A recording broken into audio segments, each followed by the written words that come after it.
Olá a todos do canal Refletindo sobre a Palavra. Graças a Deus, gravando o 3º capítulo do livro de Hebreus, para a honra e a glória do Senhor. Lembrando, estou expondo o entendimento de acordo com a tradução a qual eu estou lendo. Não estou me baseando nos originais, como eu já disse, eu não os tenho, né? Mas eu me baseio na gramática da tradução às quais eu tenho acesso, que é a Bíblia física, como também a Bíblia digital. Que no caso, aqui eu estou lendo aqui, no caso é a Ará, tá certo? A digital, eu costumo ler a King James. Lembrando também, né, que infelizmente vai haver muitos barulhos aí ao fundo, que infelizmente não tem como eu retirar.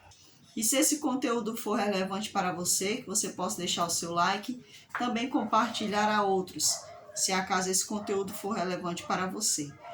Muitas pessoas não levam em conta, né, uma mulher estar falando das escrituras e tudo mais, mas como eu sempre digo, eu gosto de falar das escrituras, gosto de estar com quem fala das escrituras. O Senhor ele não nos deu a palavra para que ficássemos brigando através dela, mas para que crescêssemos através das escrituras.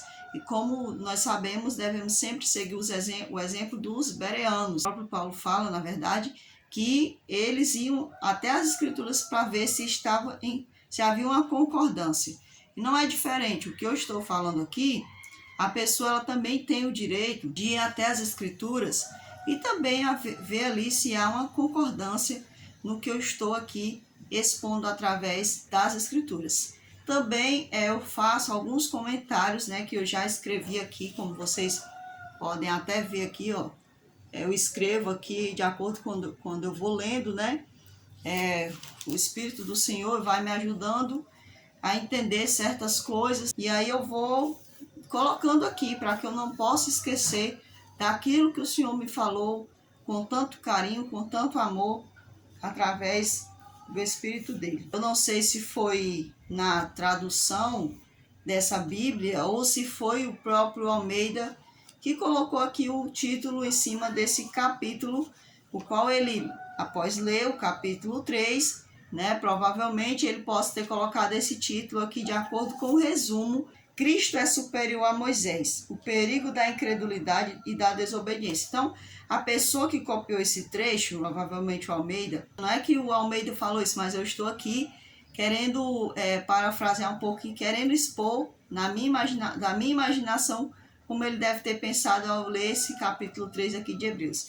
Então talvez ele pensou, lendo esse capítulo 3, eu entendi que Cristo é superior a Moisés, ou seja, na sua missão. A missão do Cristo era muito mais superior à de Moisés.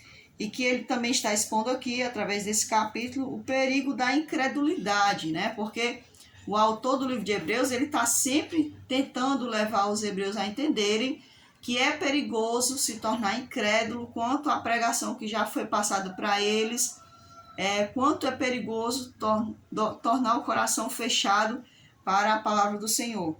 E também a questão da desobediência, que é o que vai falar aqui nesse capítulo 3. Por isso, santos irmãos, que participais da vocação celestial, ou seja, que participais do chamado, considerai, ou seja, valorize atentamente o apóstolo e sumo sacerdote, ou seja, o enviado, porque essa palavra apóstolo quer dizer enviado. Então, deveria se valorizar, considerar tanto a vocação para a qual nós somos chamados, como também valorizar aquele que foi enviado. E o sumo sacerdote da nossa confissão, Jesus. Ou seja, que o autor está chamando os hebreus para que eles possam permanecer para a vocação na qual eles foram chamados. Todos nós temos vocações. E ele também estava dizendo isso para os hebreus. Foram chamados para levar a cruz, primeiramente para entender a cruz, para aceitar a salvação em Cristo e também para reproduzir essa salvação através de Cristo. Falando assim, o qual é fiel àquele que o constituiu, como também o era Moisés em toda a casa de Deus. Ou seja, o apóstolo, o Cristo, o enviado, o nosso sumo sacerdote, ele sempre foi fiel ao Pai, que o enviou.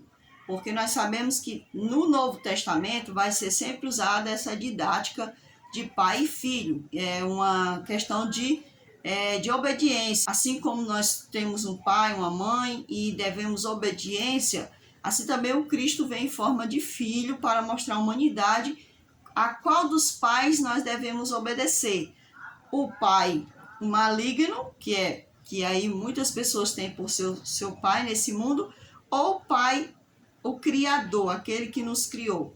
Então o Cristo ele vem nos ensinar através dessa didática essa questão de pai e filho, essa questão da obediência. As pessoas esquecem a questão da didática. Assim como no Antigo Testamento houve um ensinamento através da didática, não é diferente no Novo Testamento. Então vamos continuar aqui o verso 3.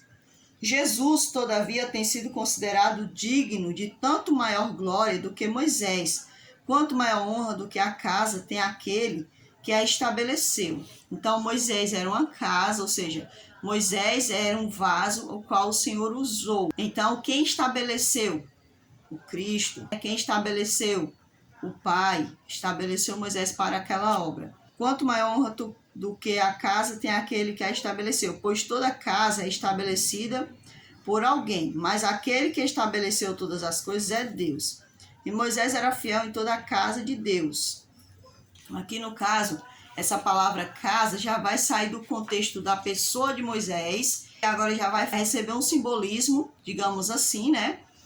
Na questão de serviço. Então, ele vai mostrar a casa aqui como se fosse como se fosse simbolizando duas coisas. Primeiramente, a pessoa que foi chamada, ou seja, a pessoa que recebe uma vocação. Ela é uma casa onde o Senhor coloca a sua vocação, os seus dons dentro, né, para uma obra. E o outro ponto de casa, que no caso, falando agora nesse trecho, se refere a serviço. Então, nós temos a palavra casa aqui, dando significado a dois significados diferentes. Tanto a pessoa que recebe a vocação, como o próprio serviço. Como serve para testemunho das coisas que haviam de ser anunciadas. Cristo, porém, como filho em sua casa, a qual somos nós. Então, quem é a casa do Cristo? Somos nós. Todos nós que aceitamos o Evangelho. Então, ele estava falando assim para os hebreus. Olha, hebreus, nós somos a casa do Cristo. Nós somos a casa do apóstolo, do sumo sacerdote, do enviado, do Messias. Né? Nós somos a casa, nós temos a vocação e nós também fomos enviados para proclamar esse Cristo a todas as outras pessoas, a qual não receberam essa luz primariamente, porque o Cristo falou para a mulher samaritana que os judeus, eles tinham recebido a salvação, que o Cristo veio dos judeus. Se guardarmos firmes até o fim a ousadia, é a exultação da esperança. Então, como é que nós vamos ser a casa do Cristo? Se nós guardarmos firmes até o fim a ousadia e a exultação da esperança. É muito interessante isso daqui, né?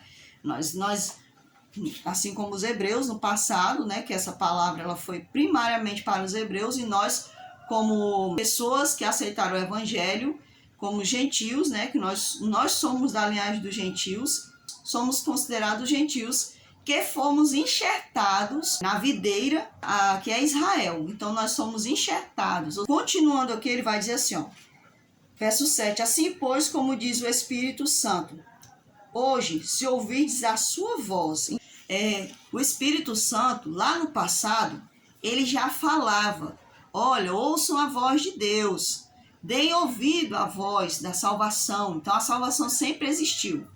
Assim como Abraão recebeu a palavra de salvação e deu ouvido, e saiu do meio daquele povo que adorava vários deuses, assim também a palavra foi dada para o povo de Deus no Egito. O povo de Deus no Egito, eles estavam teimosos, querendo voltar para o Egito, eles tinham desejo, tinham saudades do Egito. Não é diferente conosco hoje, né? Todos os dias nós devemos nos aperceber se nós estamos ou não aí querendo partilhar das coisas do Egito. Então, fica um alerta sempre para nós. Não endureçais o vosso coração como foi na provocação no dia da tentação no deserto, onde os vossos pais me tentaram, pondo-me à prova, e viram as minhas obras por 40 anos. Se hoje ouvides a sua voz, a voz de quem? A voz de Deus, né? A voz daquele que está chamando para a salvação. Então, lá no deserto, eles endureceram o coração. Eles tentaram a Deus lá no deserto, né? Eles se tornaram incrédulos. Ai, nós queremos comer carne. Aí o próprio Moisés disse, mas de onde é que Deus vai tirar tanta carne para dar para esse povo?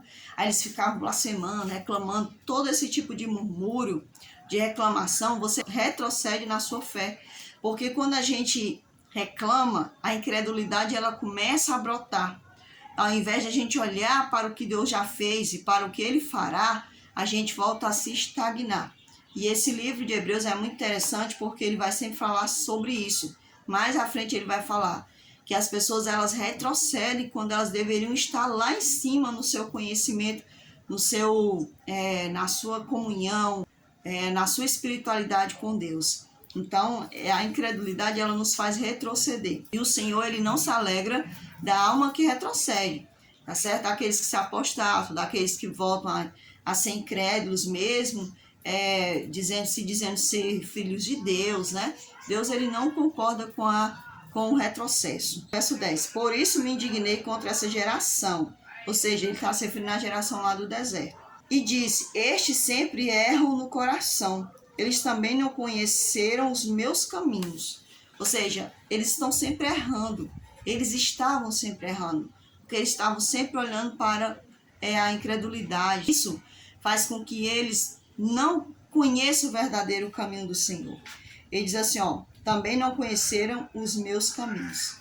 Então, Cristo, ele também é o caminho. E o autor de Hebreus, ele estava dizendo assim, olha, se nós retrocedermos, nós não vamos também conhecer o caminho. Assim como o Senhor falou para o povo do deserto, que eles não conheceram o caminho, provavelmente também hoje possa estar acontecendo a mesma coisa. E hoje não é diferente no nosso tempo. Muitos de nós, muitas das vezes, não damos lugar ao Senhor e estamos errando em não conhecer os seus caminhos, o caminho do Senhor, os seus caminhos de vida abundante. Verso 11. Assim jurei na minha ira, não entrarão no meu descanso. Ou seja, naquela terra prometida. Tende cuidado, irmãos, jamais aconteça haver em qualquer de vós perverso coração de incredulidade que vos afaste do Deus vivo. Ou seja, assim como no deserto, irmãos, não deixe que o vosso coração se endureça, que afaste vocês do verdadeiro Deus, do Deus vivo.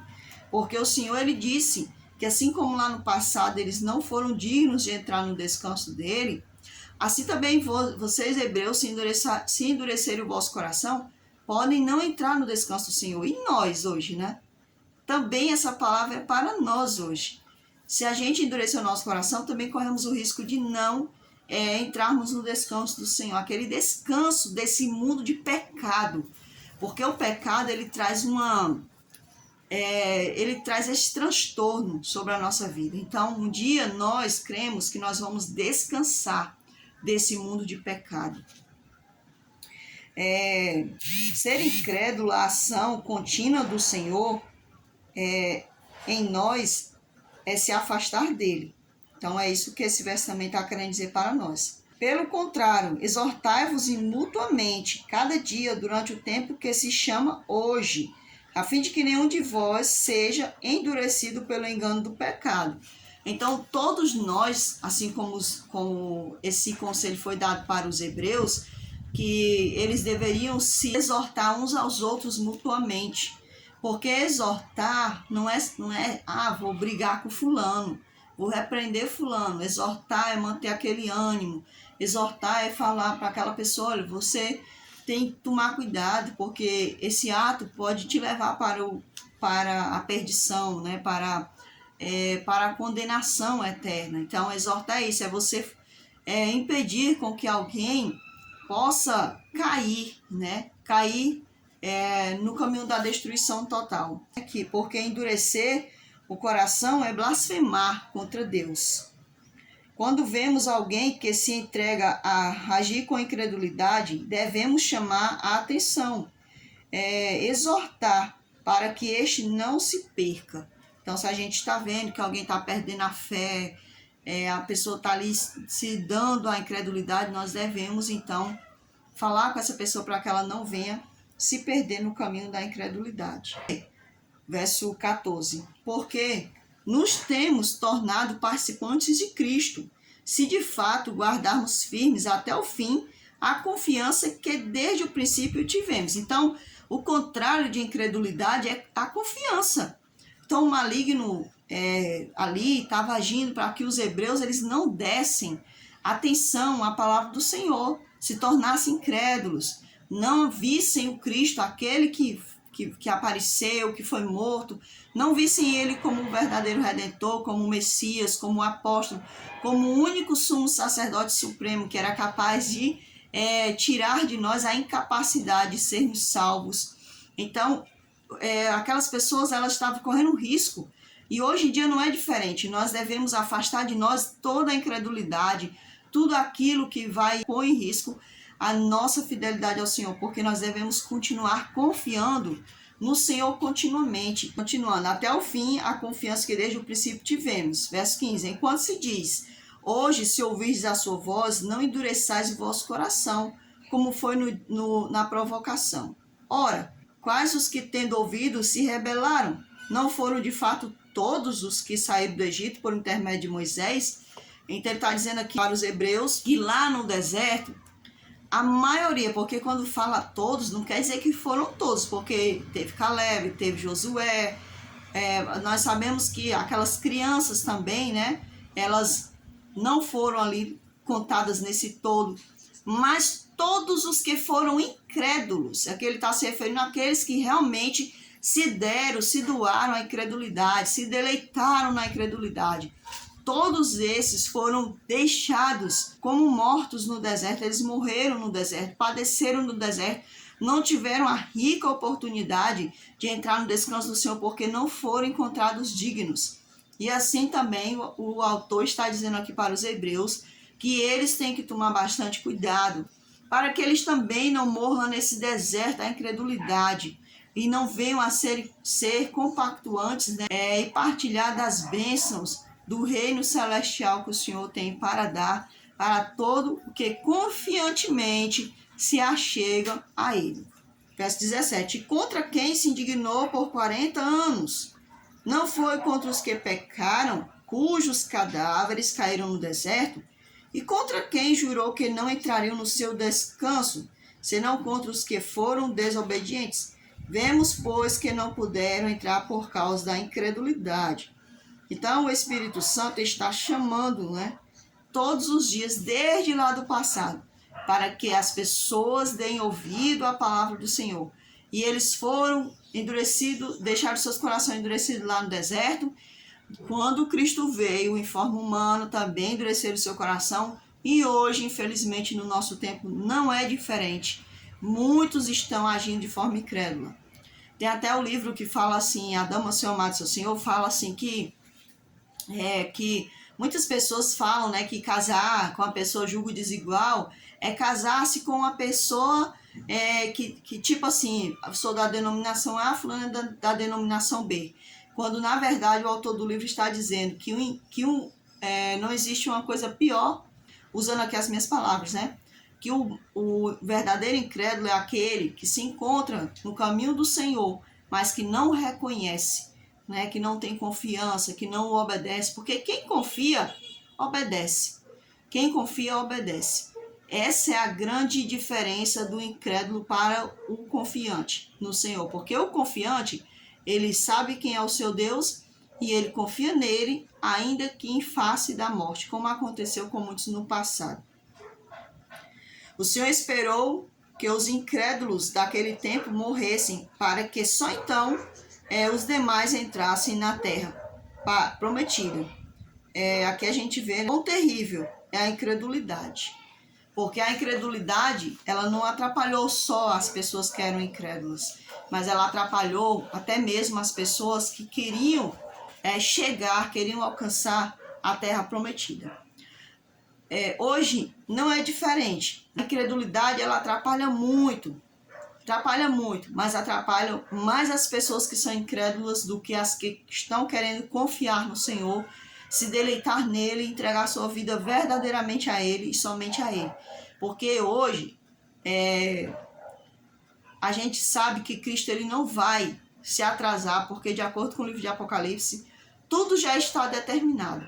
Então nós sabemos que o prazo para que o Senhor retorne, para que o Senhor dê cabo a esse dia, já está marcado lá, lá nos anais celestiais. Ele já tem todas as datas lá certinhas. Agora, o problema vai ser daquele, né? Vai ser daquele que não se entregar verdadeiramente ao Senhor. Então, essa foi a mensagem do capítulo 3 de Hebreus. Eu espero que vocês possam ter crescido através dessa leitura e espero também que todos fiquem com a bênção do Eterno e até o próximo vídeo, se assim o Senhor nos permitir. Espero, né, que ele volte antes que a gente grave outro vídeo, mas se ele não voltar, vamos continuar confiantes nele e entregando nossas vidas verdadeiramente cada dia mais a ele. Fiquem todos com Deus.